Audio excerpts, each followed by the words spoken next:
The Penn State Nittany Lions are going to the VRBO Fiesta Bowl New Year's Eve at 7:30 p.m. Eastern. It's the lone game on New Year's Eve to face off against the Boise State Broncos. Penn State is a 10.5 point favorite as it sits now.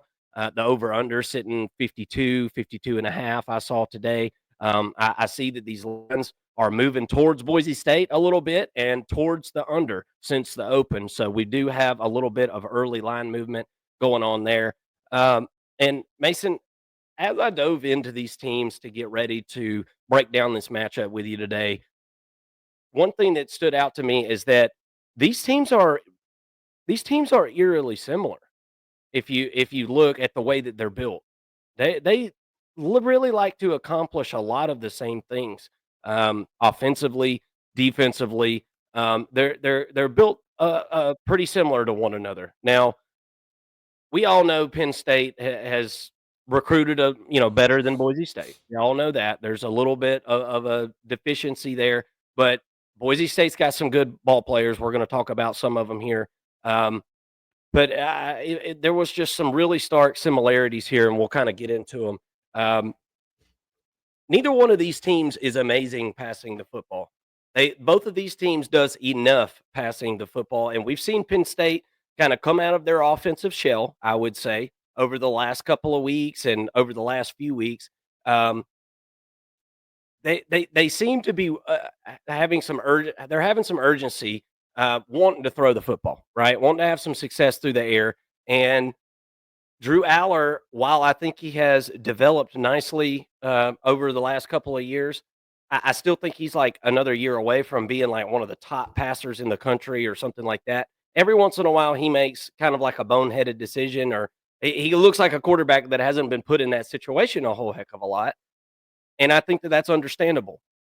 And it's certainly understandable whenever you've got two amazing running backs that you can turn around and hand the ball off to. That helps a ton in this offense. And that's we saw Penn State face off against Oregon in that Big Ten championship game. Ran wild. I'm interested to see how Boise State stands up against that running attack. Boise State has not been good at defending the pass. They haven't been good at passing the ball. Let's talk more about that Boise State defense. They're good against the run, Mason. They like to run the football offensively. Defensively, they like to stop the run first and foremost, and they're good at it. 14th, I believe, in the country against the run. Boise State is, and as I said, that passing defense not great. 119th in the country. So their offense really mirrors their defense. Boise State, that is. Not great passing the ball. They do enough. Maddox Madsen has had a good year. I like some of the throws that I've seen him be able to make, specifically against UNLV. He made a couple of throws that were just absolute dime pieces. And it makes sense considering he is named after Greg Maddox, right? So the Las Vegas native that from that UNLV area, which was kind of funny how that worked out. But these two power run teams, okay, they're both good at stopping the run. They're both good at running the football. What gives here, right? That's kind of where we're at. That's kind of the impasse that we're at right now. Ashton Genty, we've made it 4 or 5 minutes into this video, and we haven't mentioned his name yet. Shame on us, right? I think he should have won the Heisman. I'm just going to be honest with you. I think he should have won the Heisman. I think he's the best overall one player in the country, single player. What he's done this year on the ground is literally, by the time this is all said and done, it's going to be second to none. Like, for real. Like, that's just a saying people say, second to none. I mean, he really might be second to none statistically by the time this game is over. So we'll see how things go. This is a stout State defense, but what gives, man? And I think it boils down to, obviously, the lines of scrimmage when you're talking about run games like this. But who can hit an explosive play in the air? I really like Camper for Boise State. I think he provides that kind of glitchy athleticism at the wide receiver position that you're going to need to be able to make a play down the field and back that Penn State defense up a little bit. I think that's super necessary. And for Penn State, you've obviously got Warren, who's your leading receiver this year. How can you get him involved? Not so obviously. We've seen times with Penn State where it's been pretty obvious what's going on, right? And defenses have been able to snuff it out, I think, more so towards the end of this season as more film has been put out there and everything. Um, how do you hit an explosive play with Warren? I think that is super important as well. So which run game can get it going, which one can stop the other's run game, and which one can hit a pop play every once in a while. The over under set at 52. I think this one has potential to be lower scoring than that, Mason. Um, what do you think about this matchup in the Fiesta Bowl out there in Glendale, Arizona? This is a big one, and I can't wait to see it. What are your thoughts? Yeah, I'm with you. I definitely think this will be lower scoring.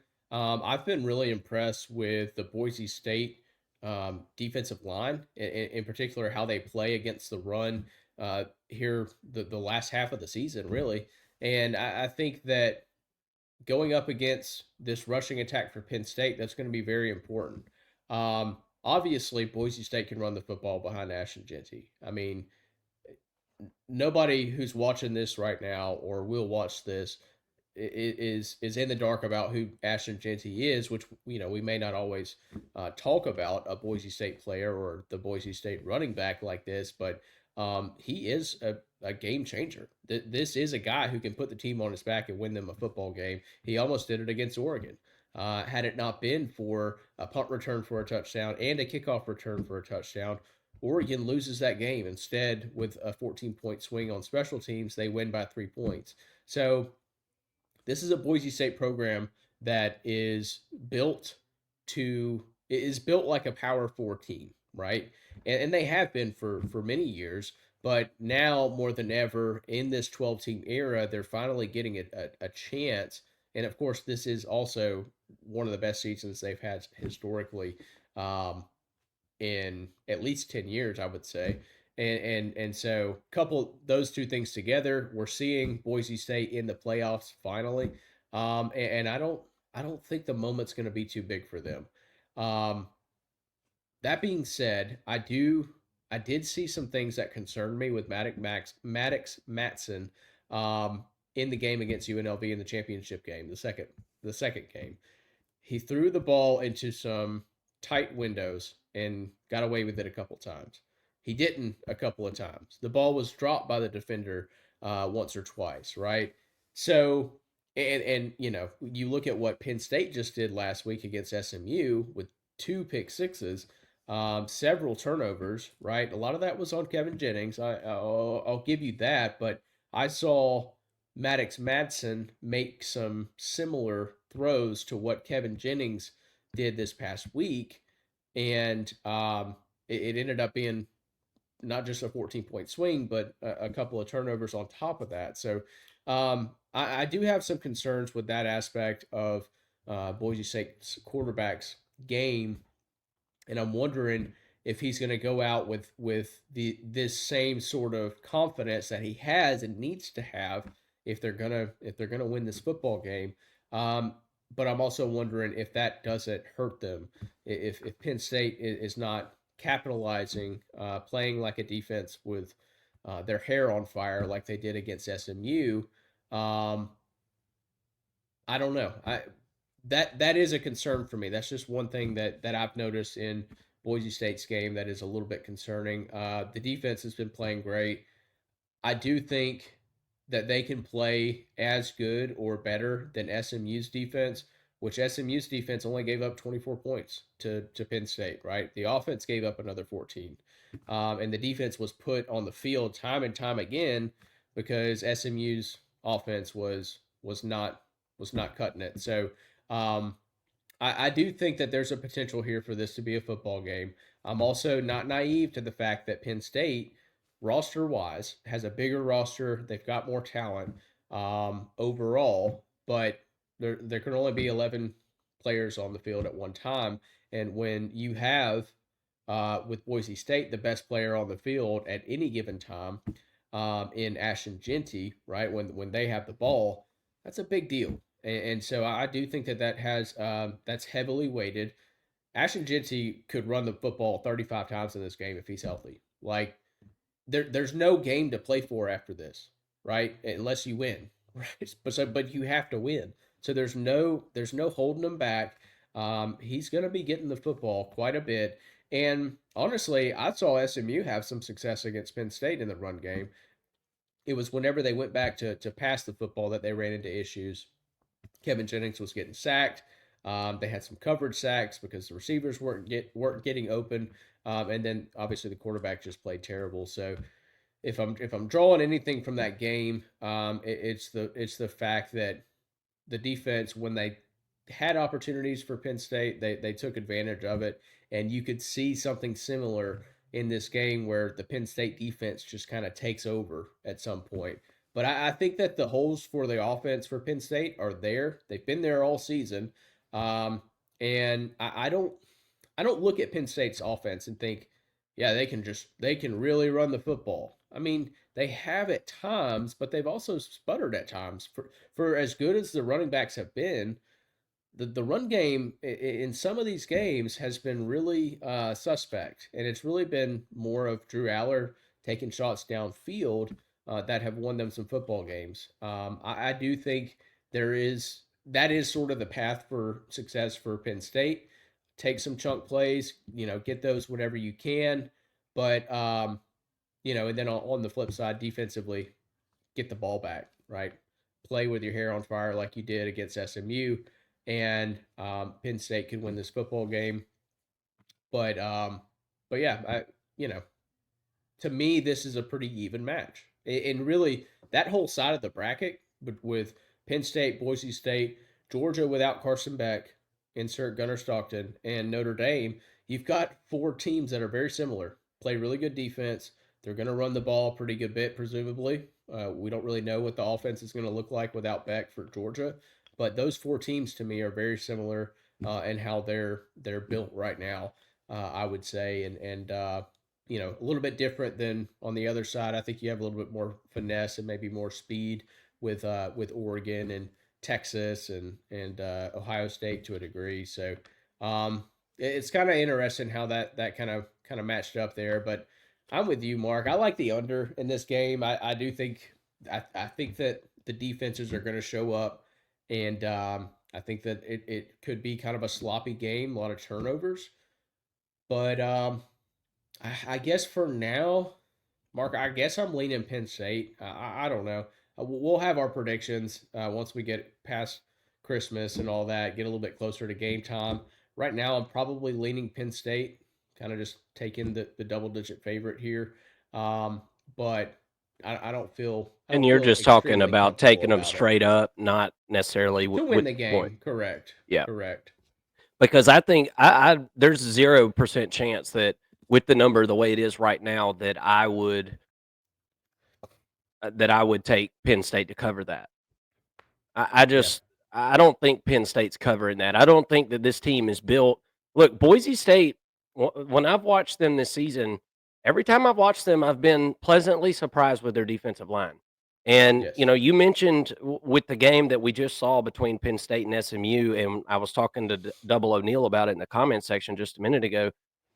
SMU's defense was not the issue, in the game against Penn State. I mean, it really wasn't the issue. But I feel like their defense played well enough to either be in the game or possibly win the game. The offense just obviously sputtered, turned the ball over and over and over again. And I mean, if you turn the ball over 3 times, we've talked about it. Turning the ball over 3 times in the regular season when you're playing, you know, uh, a 6-win Arkansas team or something, if you're a really good team, you might be able to win that. But in the college football playoff, if you turn the ball over 3 times, you're going to lose.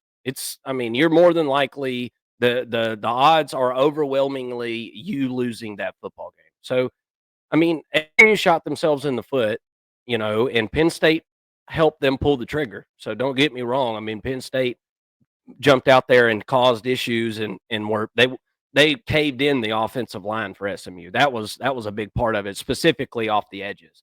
Those 2 tackles for SMU just absolutely got their ass whooped at times. So that was a big part of it, right? But my whole point in all this is the Boise State and SMU defense are built very similar. and statistically, they're very similar. And I think this one comes down to special teams and turnovers. I really, really do. Somebody's going to put the ball on the ground. Somebody's going to throw an interception. Who's it going to be? And I'm not ready to sit here and say that I feel more confident in, Penn State throwing the football around and not turning it over than I am about Boise State. I feel like both of them, that's not all of their game. That's not their game plan going into this thing. I think both of them are, susceptible to some failures and some stalled drives if they get in a situation where neither one of them can run the football and they've got to rely on throwing it around. And again, that plays to the under because I think that causes, like I said, more stop and go, more, and that's where special teams comes in, Mason. Look, I watched a video yesterday and I wish I could play it on here, but I would probably get copyrighted and get a damn strike and then YouTube be up my ass. And we don't want none of that. We need to make our 2 cents that we can rub together, right? But I watched a video the other day and I couldn't even believe it, Mason. Um, and I know I'm going to butcher these numbers, and maybe some of you guys saw this video as well. But the special teams that we saw in the first round of the college football playoff was absolutely putrid. Mhm. And I knew something. I saw it, and I was thinking it, and then this video popped up in my feed. It makes me feel like my damn phone can read my mind or something. Like somebody slipped a Neuralink in my brain or something up my nose. But um, I think it was like 20 punts or something like that between the 4 games, and the average distance of punt was like 40 yards, under 40 yards Yeah. for all those games. And then the guy pulls up the statistics for the same round of playoffs in the FCS because he was saying, well, maybe it was the cold, right? Maybe it was the cold, blah, blah, blah. Everything's been about the cold weather. Well, the FCS is played in colder weather, right? On average. A lot of those teams out in the Midwest, obviously the Dakotas and all that, they averaged 40 something, 45, 47 yards a punt. And so it was crazy. I can't believe that these teams, these high end D1, top of the world, top of the food chain college football teams are having so much trouble punting the football. So that's going to be paramount in this game. I'm telling you right now, because there will be some punts. These two defenses are good enough to be able to punt. Penn State's not going to be able to bomb it over the top every play. They don't have the receiver core to be able to do that. So there's going to be some punts, and who's going to make a mistake? Maybe a muffed punt, maybe a return touchdown. That's going to be really interesting. And you talk about playing this game like it's the last game of the year because it is. If you lose, who knows who's going to be returning punts this weekend, right? You put your starter back there. Maybe he's practiced being the backup all year, and it's that time, and you say, "Hey, Camper, if you're Boise State, Camper, get out there." I certainly Just go think that ahead we'll and see some of that. go ahead and put Ashton Genty back there, have him return the punts. I The tank, baby. We saw Todd Gurley returning kicks. Why not? You know, Yeah. I think he's just as good as Gurley. So, Double O'Neal in the comment section. Boise State kicker is all-time scoring leader. And I'm going to tell you something as a Georgia fan, I cannot express how important it is to have a good kicker in the playoffs. I mean, it is because you're playing the best of the best in the country. You're going to kick field goals. Field goals in the regular season are the enemy of a really good offense, right? But when you get in the playoffs, you got to kick them bad boys. You need them. You need those because turning away from a drive with 0 points in the playoffs is literally a turnover. So you've got to be able to get your points whenever you can get it. So with all that being said, I'm not ready to really even say who's going to win this game, Mason. I'm just going to. I mean, Boise State doesn't seem. Here's the word that everybody's been saying: fraudulent. They don't seem like a yeah, fraud to me. Should they have been the 3rd seed? I don't think they should have been the 3rd seed. That's been my argument the whole time. But who cares? Boo hoo, they are right.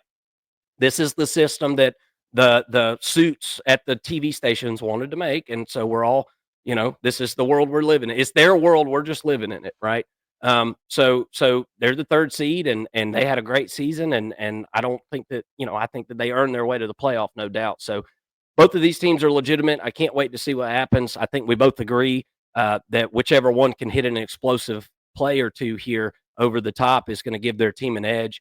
I think both running attacks are top tippy top of the country, right? And both running defenses are really good. So what happens when the unstoppable forces meet the immovable objects? We're going to find out on New Year's Eve at 7:30 in Glendale, Arizona. Y'all let us know in the comment section what you think about this one and what you feel like the score will be. As of right now, give me Boise State plus the 10.5 and give me that under.